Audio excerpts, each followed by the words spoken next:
اعوذ باللہ من الشیطان الرجیم بسم اللہ الرحمن الرحیم۔ رفا رمضان ٹرانسمیشن سے ایک بار پھر رفا انسٹیٹیوٹ آف میڈیا سائنسز میں موجود ہیں۔ پروگرام ہمارا 23 مارچ کے تسلسل سے ہی جاری رہے گا۔ ہم نے کافی سیر حاصل گفتگو کرنے کی کوشش کی پچھلے پروگرام میں، لیکن پھر بھی بہرحال تشنا رہی کیونکہ ہم منزل مراد تک نہیں پہنچ سکے۔ اور منزل مراد کیا ہے اس کا بھی تھوڑا سا اس کا بھی تعین شاید باقی ہو، لیکن منزل مراد اصل میں ہماری ہے کیا؟ منزل مراد ہماری وہ ہے جس کا بھی ہم تلاوت سے آغاز کریں گے۔ منزل مراد ہماری رب باری تعالیٰ ہے، وہی ہماری منزل مراد ہے اور وہی ہماری مراد رہنی چاہیے۔ تو ہم اس وقت چلتے ہیں تلاوت کلام پاک کی طرف اور تلاوت سے واپس آتے ہیں۔ اعوذ باللہ من الشیطان الرجیم، بسم اللہ الرحمن الرحیم۔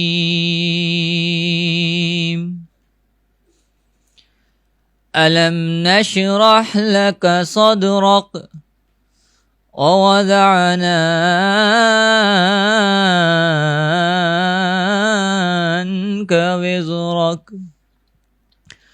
الذي ينقض ظهرك ورفعنا لك ذكرك فإن مع العسر يسرا إن مع العسر يسرا فإذا فرغت فانصب وإلى ربك فارغب۔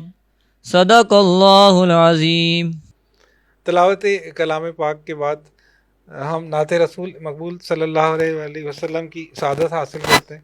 سورہ بقرہ میں اللہ تعالیٰ ارشاد فرماتے ہیں کہ اور اے نبی میرے بندے اگر تمہارے متعلق اور اے نبی صلی اللہ علیہ وسلم میرے بندے اگر تم سے میرے متعلق پوچھیں تو انہیں بتا دو کہ میں ان سے قریب ہی ہوں۔ پکارنے والا جب مجھے پکارتا ہے میں اس کی پکار سنتا ہوں اور جواب دیتا ہوں، لہٰذا انہیں چاہیے کہ میری دعوت پر لبیک کہیں اور مجھ پر ایمان لائیں۔ اسی پر ایک دعا بھی ہے کہ ربنا اننا سمعنا منادیا ینادی للایمان ان آمنوا بربکم فآمنا ربنا فاغفر لنا ذنوبنا وکفر عنا سیئاتنا وتوفنا مع الابرار، کہ ایک منادی کرنے والے نے ہم تک آپ کا پیغام پہنچایا اور ہم نے اس پیغام پہ لبیک کہا۔ تو اے اللہ ہم گواہ ہیں کہ نبی کریم صلی اللہ علیہ وآلہ وسلم کے اوپر آپ نے جو ذمہ داری دی تھی وہ دعوت انہوں نے ہم تک پہنچا دی اور رہتی دنیا تک پہنچا دی، اور ہم اس پہ ایمان لے آئے، اور بے شک آپ ہماری ہر بات سنتے ہیں۔ تو جس نے آپ کی دعوت ہم تک پہنچائی، ہم اس کی مدحت میں نعت رسول مقبول صلی اللہ علیہ وآلہ وسلم سنتے ہیں۔ آئیے چلتے ہیں نعت کی طرف۔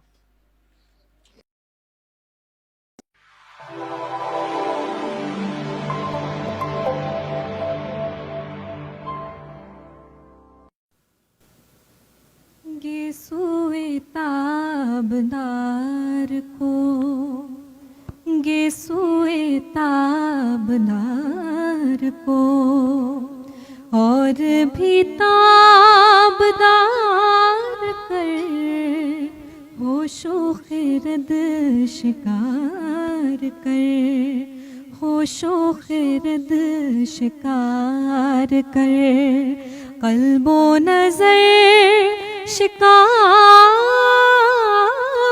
کر، یہ سوئے تابدار کو۔ عشق بھی ہو حجاب میں، حسن بھی ہو حجاب میں، یا تو خدا آشکار ہو یا تو خود آشکار ہو، یا مجھے شکار کر گے سوئے تابدار کو، گے سوئے تابدار کو۔ تو ہے محیط بے قرار، میں ہوں ذرا سیاب جو۔ تو ہے محیط بے قرار، میں ہوں ذرا سیاب جو۔ یا مجھے ہم کنار کر، یا مجھے ہم کنار کر، یا مجھے بے کنار کر گے سوئے تابدار کو۔ باغ بہشت سے مجھے حکم سفر دیا تھا کیوں؟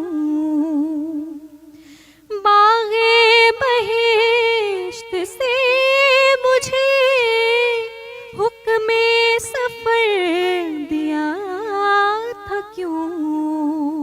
کار جہاں دراز ہے، کار جہاں دراز ہے، اب میرا انتظار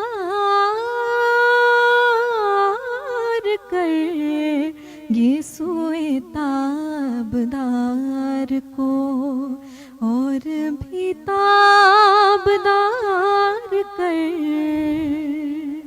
ہوشو خرد شکار کر، قلب و نظر شکار کر۔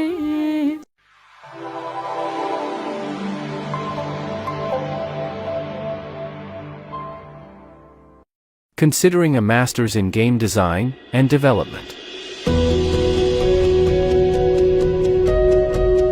It's an excellent choice. But do remember, game studios in Pakistan prioritize skill over qualifications.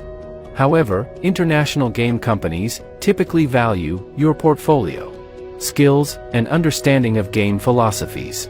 To pursue an MS degree, you should have a genuine passion for gaming, backed by a bachelor's degree in fields such as computer science, engineering, media sciences, AI, or other immersive technologies. At Rifa Institute of Media Sciences, Immersive Media Lab, we offer an intricate blend of creative processes, game theories, and design expertise. Join us for a discussion with our seasoned professionals and educators to chart your journey. Evening and weekend classes. Rifa Institute of Media Sciences, Almizan, IIMCT Complex, 274 Main Peshawar Road, Rawalpindi. Call 0317117880.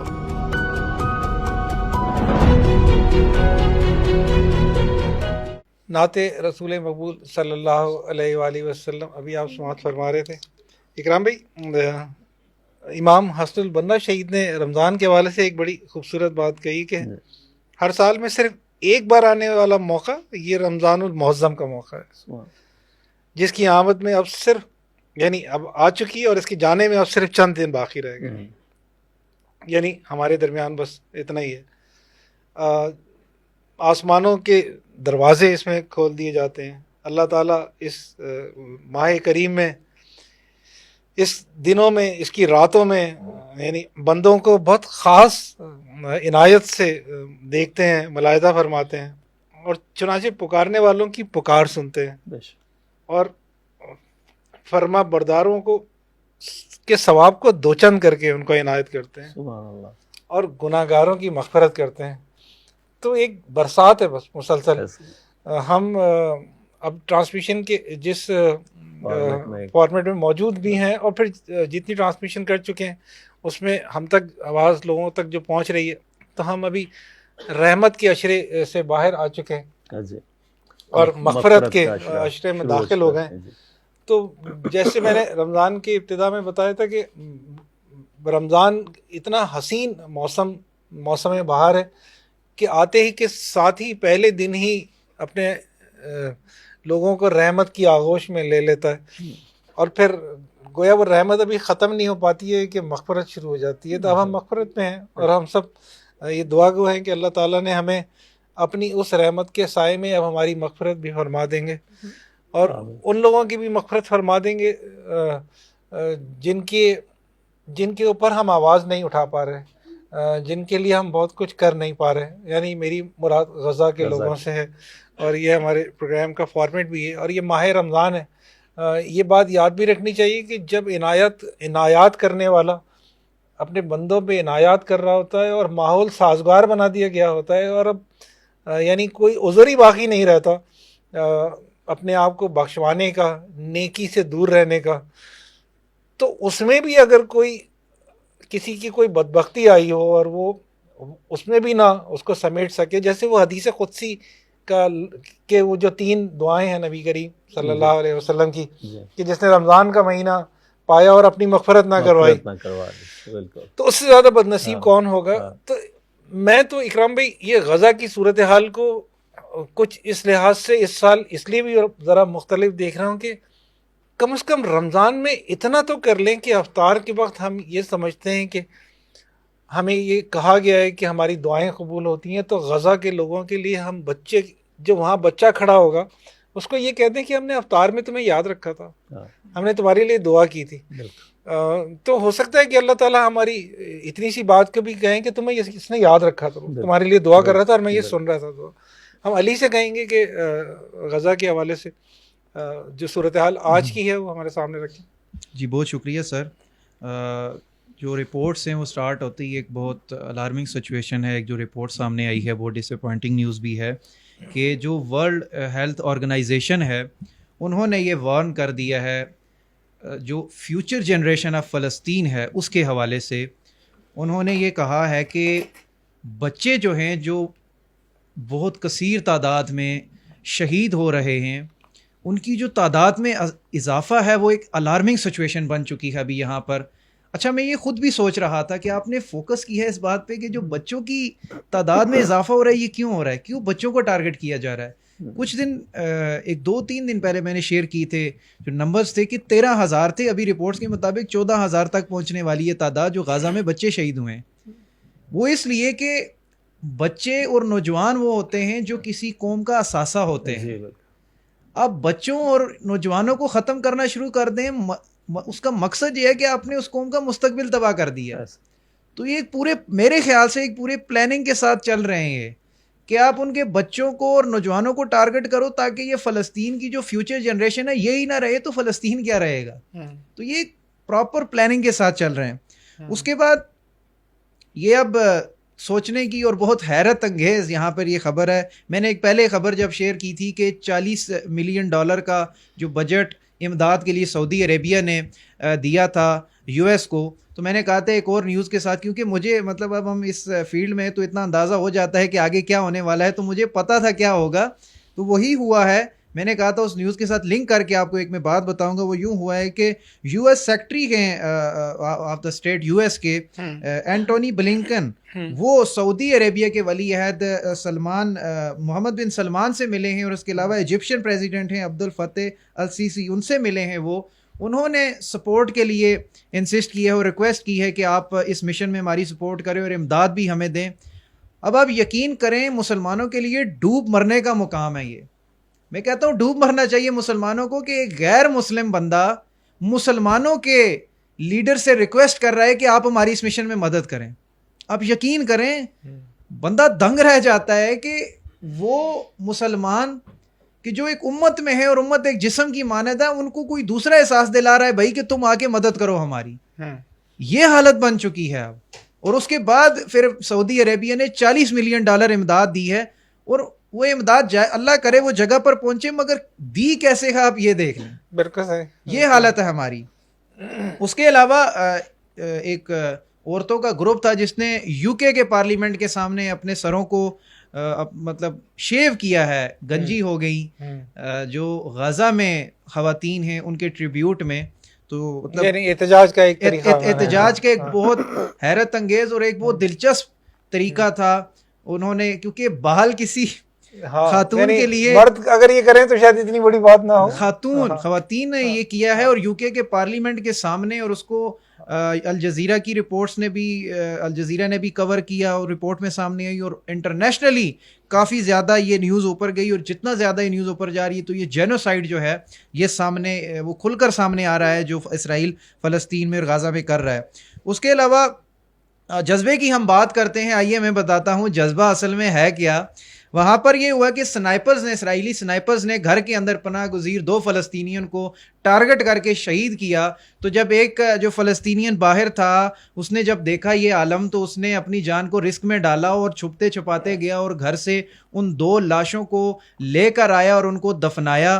آپ یقین کر لیں کہ یہ جو جذبہ ہے, مطلب اپنی لائف کو رسک میں ڈال دیا صرف ان 2 لاشوں کو دفنانے کے لیے. سنائپرز بار بار فائر کرتے رہے, مگر ویڈیو میں پراپر دیکھا گیا کہ وہ بندہ گیا اور اس نے ان 2 لاشوں کو لایا, اور بعد میں جب دفنایا اس کی بھی رپورٹ سامنے آئی. تو یہ جذبے کی میں کہتا ہوں کہ وہاں پر لوگ, مطلب ہمیں سوچنا چاہیے, کہ میں ایک نیوز آگے بھی شیئر کروں گا جس میں آپ کو میں دکھاؤں گا کہ وہاں کے لوگوں کا جذبہ کس حد تک بڑھ چکا ہے. اس کے علاوہ اسرائیلی جو ایئر اٹیکس ہیں وہ جاری ہیں غزہ پر اور رفح میں, خان یونس کے ایریا میں بھی, جس کی وجہ سے 11 لوگ ابھی تک مارے جا چکے ہیں. اور اس کے علاوہ الشفا ہاسپٹل پہ جس طرح کہ ہم نے دیکھا کہ 4تھی 5ویں بار بھی ریڈ ڈلی, جس میں انہوں نے فائر کیا, اور لاسٹ جو ایپیسوڈ میں اس میں نے ڈسکس بھی کیا تھا کہ کچھ لوگوں کو ڈسپلیس کیا گیا, اور کس سچویشن میں, کس کنڈیشن میں ان لوگوں کو وہاں سے نکالا گیا, وہ بھی میں نے آپ کے سامنے رکھا تھا. تو ابھی جو ہے اسرائیلینز نے پھر اس پر ریڈ کی ہے, اور اس ٹائم انہوں نے الارمنگ اور الرٹ جاری کیا ہے کہ اس جگہ کو چھوڑ دیں, جتنے وہاں پر رہ بھی گئے ہیں وہ بھی اس کو چھوڑ دیں. اور جو میڈیکل کا عملہ ہے اس سے بھی انہوں نے کہا ہے کہ اگر آپ چاہتے ہیں کہ آپ کو ہم نقصان نہ پہنچائیں, آپ اس جگہ کو جلد سے جلد خالی کر دیں. اور بعد میں آگے جواز یہ دیا جاتا ہے کہ یہاں پہ اندر جو حماس کے لوگ ہیں وہ انہوں نے اس کو اپنا ایک سینٹر بنایا ہوا ہے, اپنا محاذ بنایا ہوا ہے, اور وہ یہاں سے ہم پر حملہ کر رہے ہیں. تو الشفا اسپتال کو جلدی سے جلدی خالی کرنا ہوگا. حالانکہ یہ جو اقدام ہے یہ صرف اس لیے ہیں, صرف اور صرف کہ فلسطینیوں کو جتنا تڑپایا جا سکے. اب خود سوچ لیں, وہ لوگ جو زخمی حالت میں فلسطین وہ الشفا اسپتال سے باہر نکالے گئے ہیں, وہ باہر ان کا کیا ہوگا اور وہ کیسے سروائیو کریں گے. جسٹ ان کو تڑپانے کے لیے یہ اقدام کیے جا رہے ہیں اسرائیلی ملٹری کی طرف سے. اور اس کے علاوہ جو ہم نے پچھلی ایپیسوڈ میں میں نے یہ بھی ڈسکس کیا تھا کہ سینٹرل غزہ میں ایک بلڈنگ پر بمباری ہوئی, جس کے بعد ایمبولینسز بھاگتی ہوئی اس کی طرف نظر آئی ہیں. تو اس کی رپورٹس سامنے آ چکی ہیں. 10 فلسطینی اس ٹائم تک رپورٹس کے مطابق جو ملبے سے جن کی لاشیں نکالی ہیں, 10 فلسطینی شہید ہو چکے ہیں. اور ویسٹ بینک کے ایریا میں آپ کو بتا دوں جو ریڈز ڈل رہی ہیں ان میں 7,350 فلسطینین ابھی تک اریسٹ کیے جا چکے ہیں. اور اب جذبے کی ایک اور مثال میں دینے لگا ہوں. اس کے بعد اسی بلڈنگ کے نیچے ایک بچی ہے جس کا نام عالمہ ہے. اس کو جب نکالنے اس کے قریب پہنچے, سٹاف اس کے قریب پہنچا, جب اس کو نکالنے لگا تو وہ ساتھ کیمراز بھی تھے, ویڈیو بھی بنا رہے تھے. تو وہ بچی بار بار یہ کہہ رہی تھی کہ مجھے مت بچاؤ, ڈونٹ ہیلپ می, مجھے مت بچاؤ, وہاں پر میرے ماں باپ ہیں جو کہ ملبے کے نیچے ہیں, پہلے انہیں بچاؤ, خدا کے لیے میری طرف نہ آؤ, تم ان کی طرف جاؤ. اور خدا کی قسم جو ایک اور جملہ اس بچی کا ہے آپ دیکھیے گا, وہ یہ کہتی ہے کہ میرا بھائی ہے, وہ ابھی کم سن ہے, وہ 18 ماہ کا ہے, جا کے اسے بچا, وہ کہیں ملبے کے نیچے ہوگا, مجھے میری طرف مت آؤ, don't help me, help them, help my mom and dad, help my brother جو کہ ابھی 18 ماہ کا ہے, تم اس کی مدد کرو. تو یہ جذبہ ہے وہاں پر لوگوں کا, اور یہ کچھ اپڈیٹس ہیں پچھلے 24 آورز کی. جزاک اللہ علی. ہم پچھلے ٹرانسمیشن میں بھی ظاہر بات کر رہے تھے 23 مارچ. اس دفعہ جو قرارداد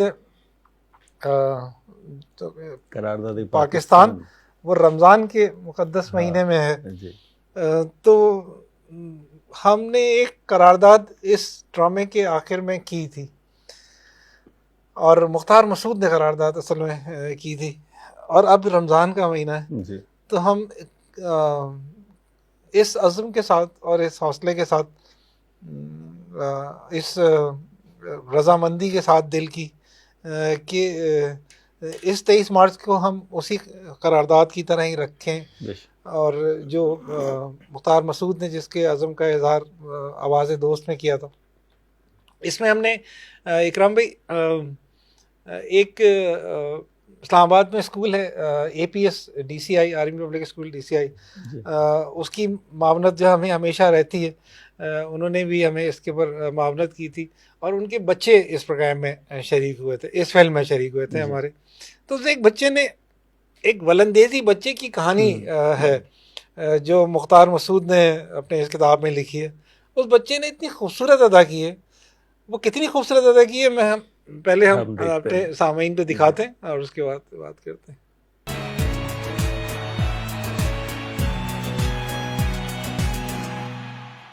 السلام علیکم طلباء و طلبات. سٹوری ٹیلنگ یعنی قصہ گوئی کے اس پروگرام میں آپ کو APS DCI میں ایک بار پھر سے خوش آمدید کہتی ہوں. اب میں دعوت دیتی ہوں ارحم منیر جو کہ جماعت ہفتم کے طالب علم ہیں.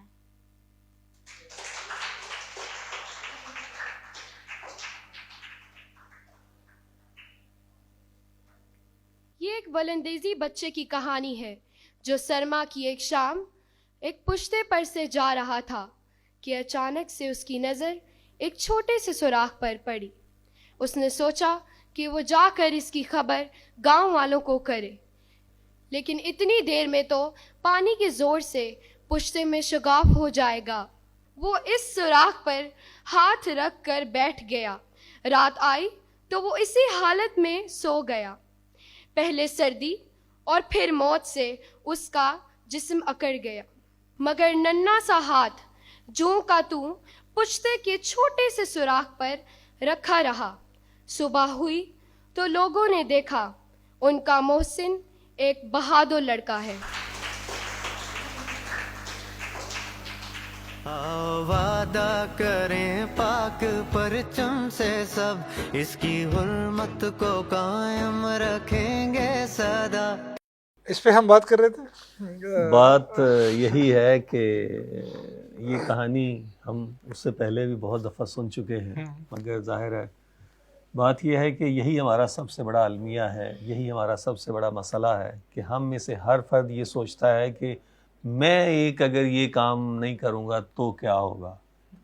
اور لیکن یہ ہمارے لیے ایک سب سے بڑی ایک مثال ہے کہ ایک فرد نے جس نے اپنی پوری قوم کو, اپنی پوری قبیلے کو جو ہے وہ اس سے ایک بڑے نقصان سے جو ہے ایک بچے کی ایفرٹ ہے کہ بچے کی ایک ایفرٹ اس کو پتا ہے کہ وہ شگاف پورا نہیں کر سکتا, لیکن اس کا ننھا سا ہاتھ جو ہے وہ ساری رات اس پہ رکھا رہا, اور اپنے طور پہ وہ جو کچھ کر سکتا تھا اس نے وہ کیا, اس نے اپنی جان دے دی. تو وہ میں اکرام بھائی سے یہ کہہ رہا تھا کہ اگر میں آج کسی سے کہوں کہ ایک کوک نہ پینا یار, اس خاطر کہ یہ ایک سمبولک ہی ہو, اور پتہ نہیں ہمیں دنیا کو اس زاویے سے دیکھنے کا کب حوصلہ اور احساس ہوگا کہ جب ہمیں ہمارا جب کسی سے تعلق شدید ہو جائے تو اس کی خاطر کچھ چھوڑنے یا نہ چھوڑنے یا اختیار کرنے, یعنی ترک و اختیار دونوں میں کو کاروباری سطح پہ نہیں دیکھا جاتا کہ فائدہ کتنا ہوگا اور نقصان کتنا ہوگا. بس جس سے تعلق ہے اس کی خاطر تو بس نفع ہی ہے سر. تو یہ بچے نے یہی کیا ہوا تھا سارا. ہم اس کے اوپر تھوڑی سی دوبارہ اور بات کر لیتے ہیں, آپ لوگ ذرا اس پہ آن بورڈ ہو جائیے گا. اسی واقعے کو کنٹینیو جب کیا تیمور نے اور ثنا نے, تو وہ بھی ایک بڑی خوبصورت گفتگو تھی, اور وہ گفتگو حالت حاضرہ پہ ہے. یعنی جو ہمارے نوجوان ہیں ان کو بھی اس بات کو جو دیکھ رہے ہیں ان کو سمجھ آ جائے گی کہ مختار مسعود نے اتنا پہلے جب یہ بات یہ لکھی اور ابھی موجود ہے. تو ہم کلپ دیکھتے ہیں, پھر واپس آتے ہیں. اب بتاؤ بہادر لڑکی کی کہانی جو تم فون پر سنا رہے تھے. بہادر لڑکی کی کہانی ارحم نے تو سنائی تھی, مگر مجھے لگا کہ جو بچے وہاں پر موجود تھے شاید وہ یہ سمجھ رہے تھے کہ جرت کے اظہار کے لیے جو مقامات درکار ہیں وہ شاید صرف دوسرے ملکوں میں ہوتے ہیں. تو پھر ایسا نہیں ہے کیا؟ یار میں بھی ایسا ہی سمجھتا تھا, مگر وقت گزرا تو یہ عقدہ کھلا کہ دنیا کا ہر ملک سطح سمندر سے نیچے آباد ہے. آبادی اور سمندر کے درمیان پشتے بنے ہوئے ہوتے ہیں, نئے اور پرانے, پائیدار اور ناپائیدار. ان میں جو پشتے دین اور سیاست کے ریختے سے اور بدن کے لہو اور قلم کی سیاہی سے بنتے ہوں اور جن کی حفاظت سیرت اور فکر فردہ کے سپرد ہو، وہی پشتے مضبوط اور مستحکم ہوتے ہیں۔ پشتے خواہ کتنے ہی پائیدار کیوں نہ ہو، ان کی حفاظت پشت در پشت کرنی ہوتی ہے۔ تمہارے کہنے کا مطلب ہے کہ پاکستان کی حفاظت میں کوئی کمزوری دکھائی ہے ہم نے، یا اس کے پشتے مستحکم نہیں؟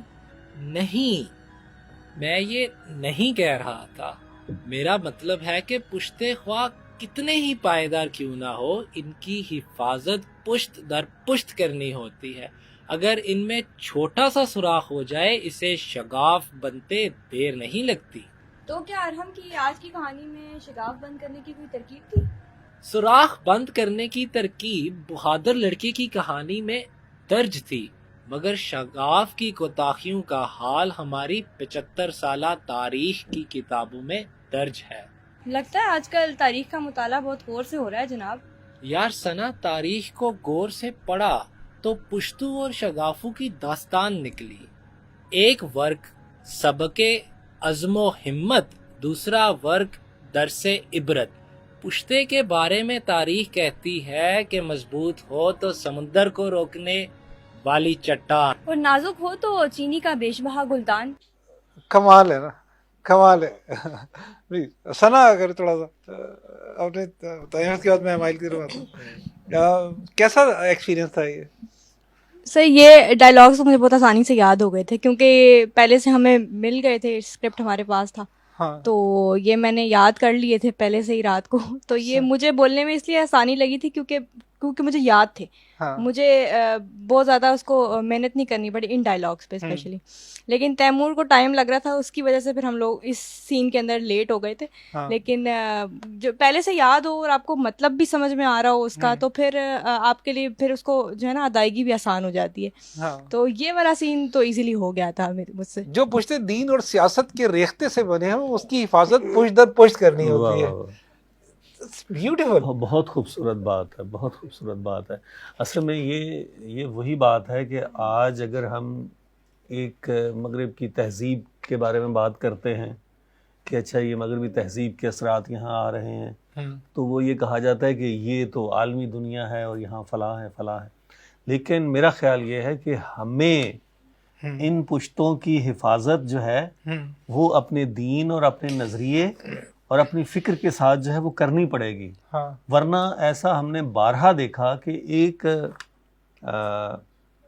جو دشمن ہے، یا بلکہ میں اس کے لیے ایک چھوٹی سی ایک مثال کہہ دیتا ہوں کہ بظاہر ایک چھوٹا سا واقعہ ہوتا ہے اور وہ اس طریقے سے ایک بہت بڑے حادثے یا سانحے میں ڈال جاتا ہے۔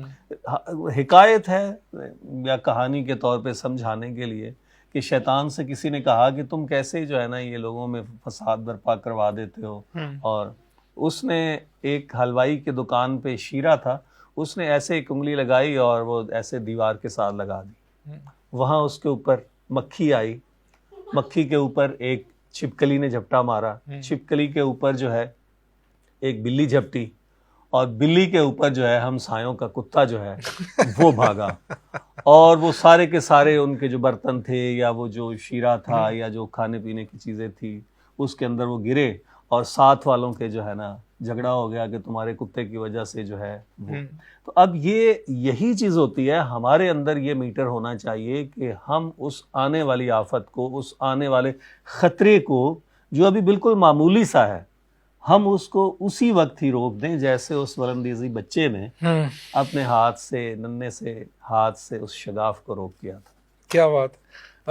ہمائل کچھ آپ کہہ رہے تھے اس کے بارے؟ میں یہی کہہ رہا تھا کہ جو اس بچے نے جس طرح سے اس کہانی کو بیان کیا ہے کہ بچپن میں کتنا وہ احساس کرنے والا بچہ دکھایا گیا ہے کہ بڑے ہو کے اس نے مطلب بچپن میں اتنا احساس کیا چیزوں کا کہ اس کو یہ بچپن سے سکھائی گئی ہے۔ تو آج کل بڑے بھی جو ہیں وہ اس چیز کو سمجھنے سے بالکل قاصر ہیں، اور اس چیز کو، اس کی اہمیت نہیں سمجھتے وہ اچھے سے، کہ احساس ہی انسان کا سب کچھ ہوتا ہے، اور انسان کو احساس جو ہے وہی ایک اچھا انسان بناتا ہے۔ اگر 10 سال پیچھے چلے جائیں تو ان کے احساس سے میں آپ کو ایک قطعہ سنا رہا تھا انور مسعود صاحب کا، اور وہ یہ تھا کہ کس طرح کا احساس بیاں ہے، کس طرح کا احساس زیاں ہے جو ہوا گم، کس طرح کا احساس زیاں ہے جو بچا ہے، اور ملک آدھا گیا ہاتھ سے ایک چپ سی لگی تھی، ایک لونگ گواچا ہے تو کیا شور مچا ہے۔ اب یہی والی بات ہے کہ وہ احساس کیا ہے کہ ہم کسی بڑے مقصد کے لیے کچھ سوچ رہے ہیں یا وہ احساس فقط ہماری ذات کے لیے ہے۔ کیا بات ہے۔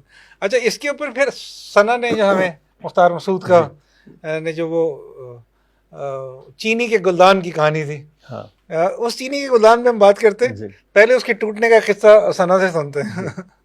چلو گلدان کی داستان میں سناتی ہوں۔ کہتے ہیں کہ ایک خاندان میں چینی کا ایک قیمتی قدیمی گلدان ہوا کرتا تھا۔ ایک لاابالی نوجوان نے بوڑھے جج سے اس کی اہمیت کے بارے میں پوچھا۔ جواب ملا وہ کئی نسلوں سے خاندان میں سب سے قیمتی ورثہ کی حیثیت سے چلا آ رہا ہے اور خاندان کے ہر فرد ہر نسل پر فرض ہے کہ اس کی حفاظت کرے۔ نوجوان نے کہا کہ اب اس کی حفاظت کا تردد ختم ہوا کیونکہ چینی کا وہ گلدان موجودہ نسل کے ہاتھ سے پھسل کر فرش پر گرا اور چکنا چور ہو گیا۔ بوڑھا بولا، حفاظت کا تردد ختم ہوا، ندامت کا دور کبھی ختم نہ ہوگا۔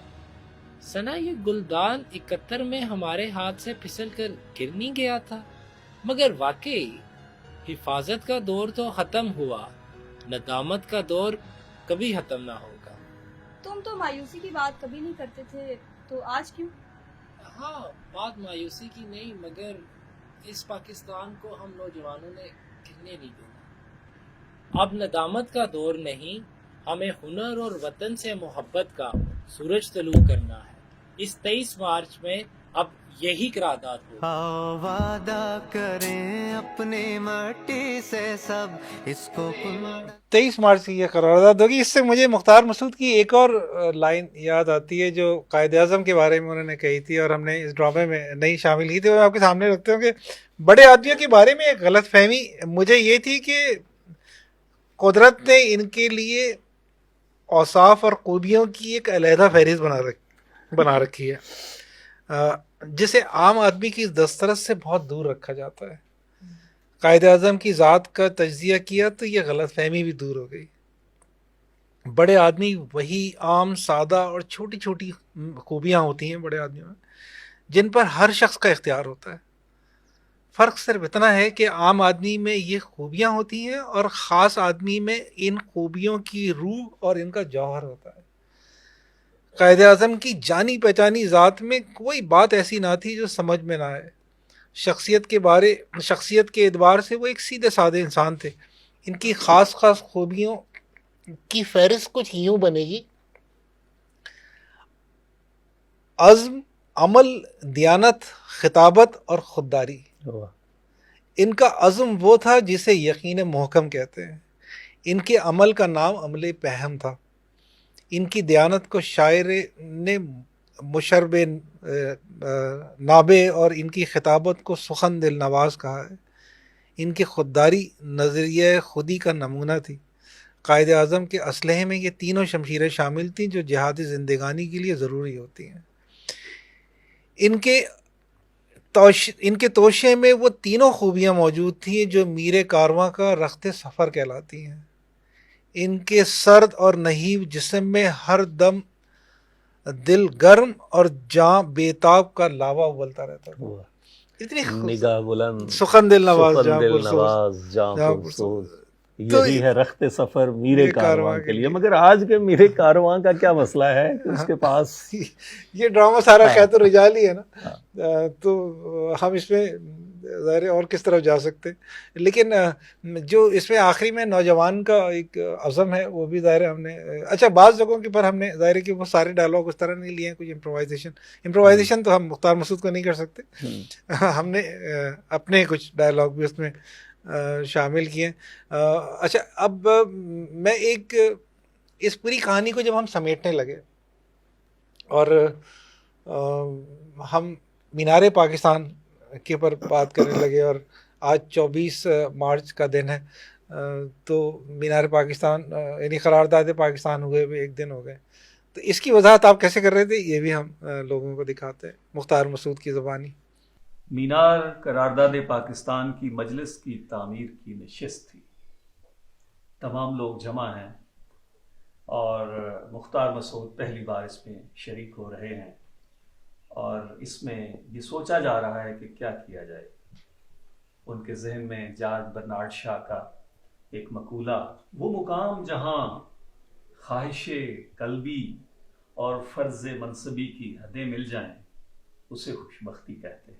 یہ ذرا جملہ مارکت العلا جملہ تھوڑا ڈسکرائب کر دیں.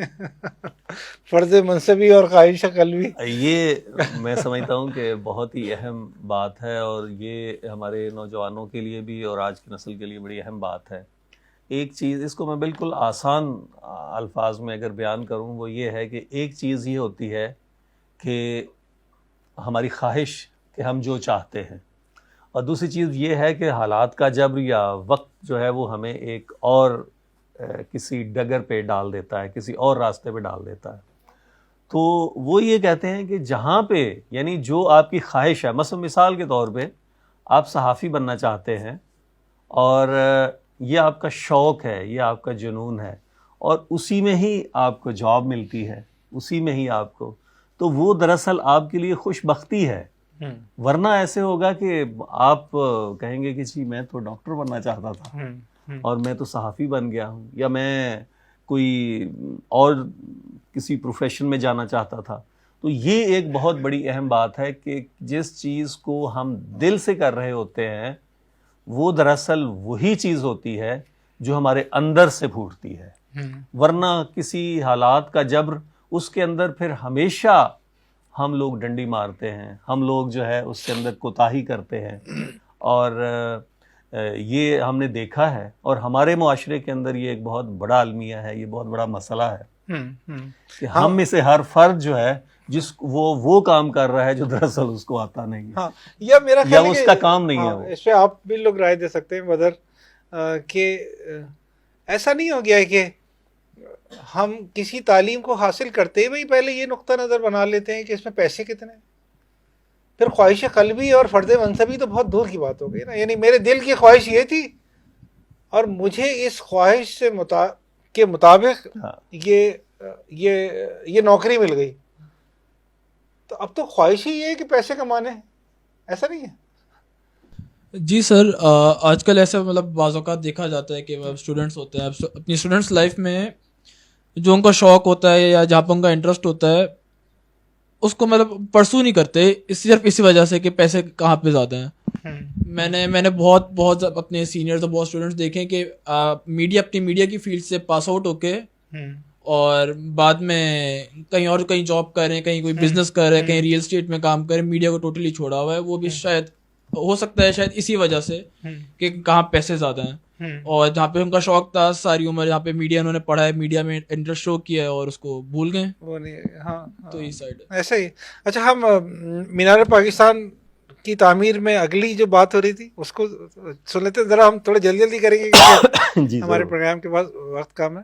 اسی لیے انہوں نے اسے سنگ و خشت کی بجائے جہان نو کی تعمیر اور افکار نو کی تعبیر سمجھا.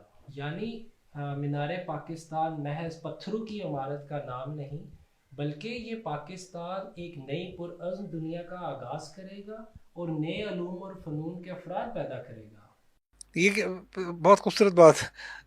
اور اس میں وہ کہتے ہیں کہ دراصل یہ اینٹ گارے سے نہیں بنا ہوا، ریختہ یعنی وہ میٹیریل جس کے ساتھ جو اس کی بنیادوں میں، وہ کہتے ہیں کہ یہ علی گڑھ کی جب بنیاد رکھی جا رہی تھی تو دراصل وہ بھی ریختہ اس میں شامل ہے.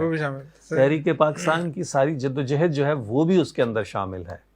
یہ محض یہ نہیں ہے کہ یہ کنکریٹ یا سریے یا اس کے ساتھ جو بنا ہے، ان لوگوں کی قربانیاں، ان لوگوں کا جو خون ہے وہ بھی دراصل اس کی تعمیر میں شامل ہے. اور ایک اور بات تھوڑا سا اپنے ناظرین کے لیے، ہم مینار پاکستان کی چونکہ یہ اس کمیٹی کے سربراہ تھے مختار مسعود، تو انہوں نے تھوڑا سا ہمیں میناروں کی تاریخ کے متعلق بھی بتایا کہ وہ کہتے ہیں کہ سب سے پہلے جب یہاں پہ یہ جو منٹو پارک اس کا نام تھا اور یہاں پہ قرارداد پاکستان ہوئی، تو یہ تھا کہ یہاں ایک یادگار تعمیر کی جائے، اور وہ یادگار جو ہے وہ کیا ہوگی، سوچا گیا کہ یہ کوئی مسجد بنا دیں، یہاں کوئی لائبریری بنا دیں، کوئی مینار بنا دیں، کیا کریں. تو پھر یہ طے پایا کہ ہم اس کو مینار بناتے ہیں، کیونکہ وہ ایک بلندی اور ایک شان و شوکت اور ایک سطوت کی علامت ہے. پھر اس کے بعد اس کا نام جب وہ اس کو تعمیر کیا گیا تو یہ تھا کہ یادگار پاکستان، اور پھر انہوں نے کہا کہ نہیں، یادگار وہ چیز ہوتی ہے جو دراصل فنا ہو جاتی ہے، کسی کی یاد میں ہوتی ہے. پھر اس کا نام یادگار پاکستان کی بجائے کچھ ایسا یادگار مینار پاکستان، اور پھر مینار پاکستان جو ہے نا اس کو آفیشیلی ڈکلیئر کر دیا گیا. یہ الگ بات ہے کہ ہمارے لاہور کے جو دوست ہیں وہ اس کو یہی کہتے ہیں کہ ہم نے یادگار جانا. یادگاری کہتے ہیں. ایک کلپ اور دکھاتے ہیں آپ کو.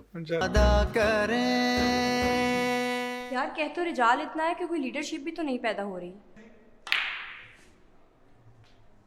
علی گڑھ مسلم یونیورسٹی میں جب قائد اعظم تشریف لائے تو لڑکوں نے عقیدت میں بگی سے گھوڑے کھول دیے اور کشاں کشاں ابھی منزل تک لے گئے. گاڑیاں کھینچنا اور گاڑیاں روکنا تو اس وقت کی بات تھی. اب وقت بدل گیا ہے. پرانے پاکستان کے بگی کے کتنے ہی گھوڑے اب پیسہ کمانے اور ملازمت کی بیل گاڑی میں جتے ہوئے، تو لیڈرشپ کہاں سے پیدا ہوگی؟ مگر یہ ملک بڑھے گا کیسے اور ہم اس سے باہر کیسے نکلیں گے؟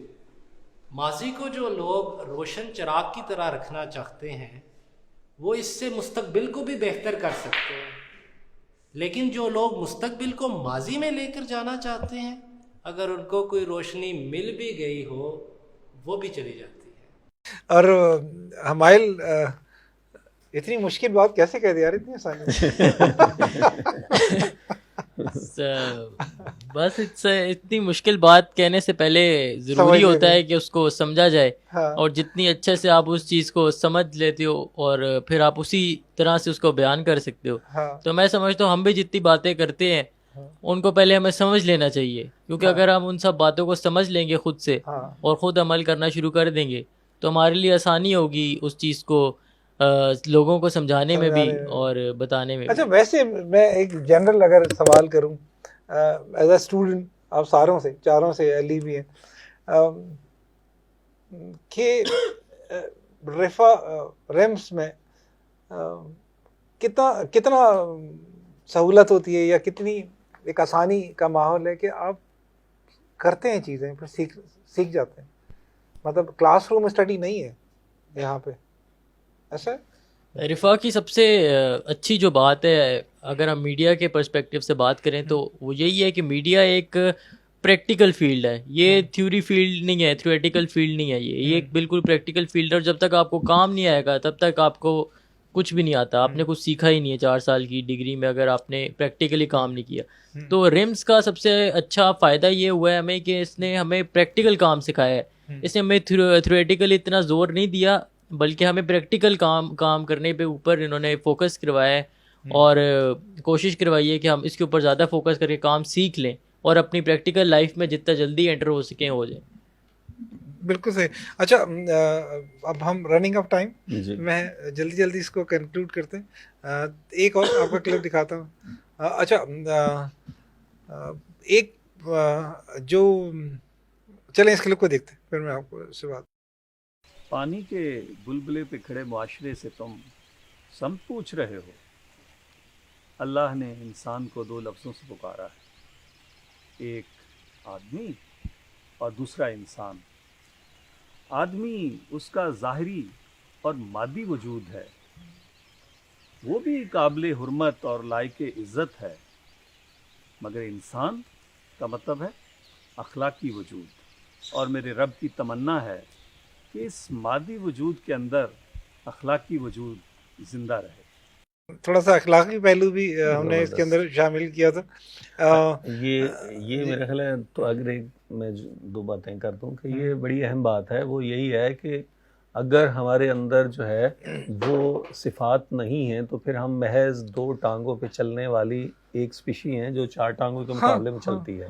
لیکن اگر وہ صفات ہمارے اندر ہیں انسانیت کے تو پھر ہم دراصل انسان بنتے ہیں. قرآن میں بھی 2 ہی لفظ استعمال ہوئے ہیں، یا ایھا البشر اور یا ایھا الانسان. تو وہی ہے کہ بشر یہ ہے کہ اس میں سے آپ انسانیت، خیر اور باقی چیزیں نکال دیں تو وہ ایسے ہی ہے جیسے پانی پیا. اور ہمیں یہ دیکھنا ہے کہ کیا ہم بشر ہیں، آدمی ہیں، یا کہ انسان. بالکل. اور ہماری جو یعنی اخلاقی وجود کا تعین ہی اس بات سے ہوگا کہ ہم انسان ہیں، اور اگر اخلاقی وجود نہیں ہے تو پھر بایولوجیکل چانس ہے. ایک بڑی خوبصورت بات جو ثنا اور تیمور کے درمیان ڈائلاگ میں رہی، اس میں بھی کچھ مکسر ہے، اس میں میں بھی کافی ہوں اور کچھ اس میں مختار مسعود ہے، تو وہ ضرور سنتے ہیں. کون ہے جو آنے والی سحر کے اسرار کی پیش گوئی کر سکے؟ کون ہے جو غیب کی اس قوتوں کا پیش بین ہو؟ جو تقدیر میں لکھا ہے کیا جب ہمارے سخانے خوابوں سے بھی عرفہ مقام پر ہمیں فائز کر دے.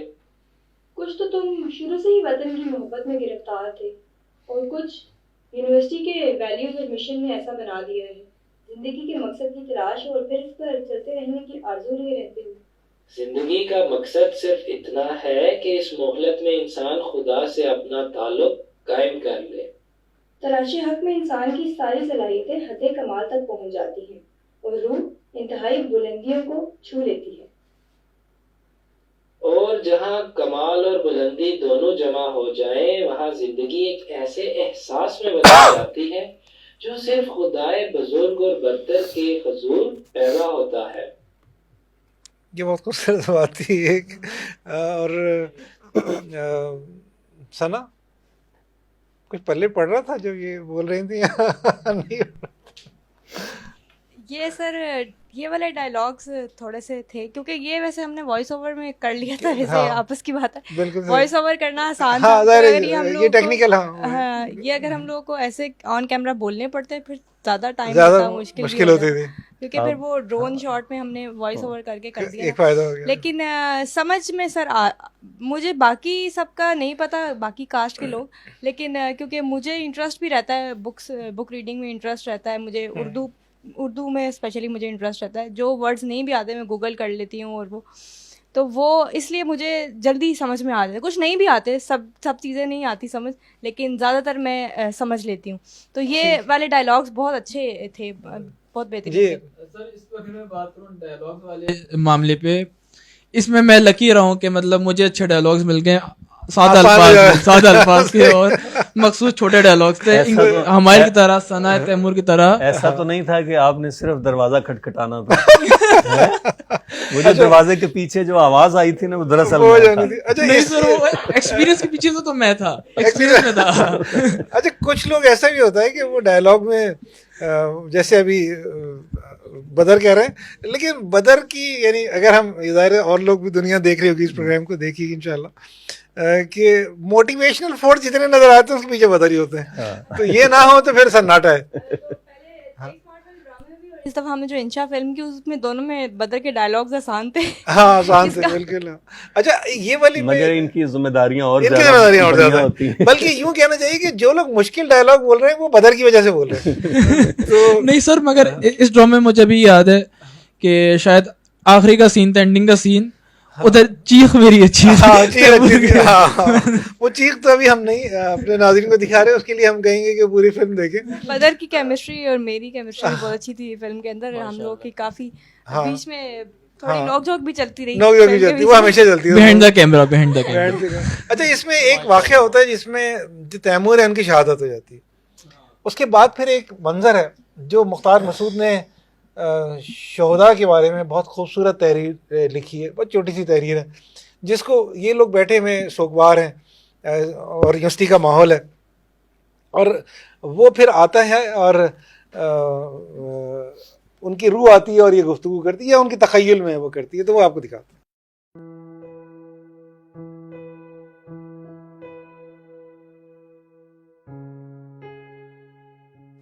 جس سرحد کو اہل شہادت میسر نہ آئے وہ مٹ جاتی ہیں، جس آبادی میں اہل احسان نہ ہو اسے خانہ جنگی اور خانہ بربادی کا سامنا کرنا پڑتا ہے. جس تمدن کو اہل جمال کی خدمات حاصل نہ ہو وہ خوشنما اور دیرپا نہیں ہوتا. میری تلاش مجھے اہل شہادت، اہل احسان اور اہل جمال تک لے آئی. مجھے سند کی فکر ہونے لگی. سند دور دور تک تلاش کی، مگر جب وہ ملی تو شہرک سے قریب ملی. اللہ نے قرآن میں فرمایا، جو لوگ اللہ کی راہ میں مارے جائے انہیں مردہ نہ کہو، وہ تو زندہ ہے، لیکن افسوس تم اس حقیقت کو نہیں جانتے.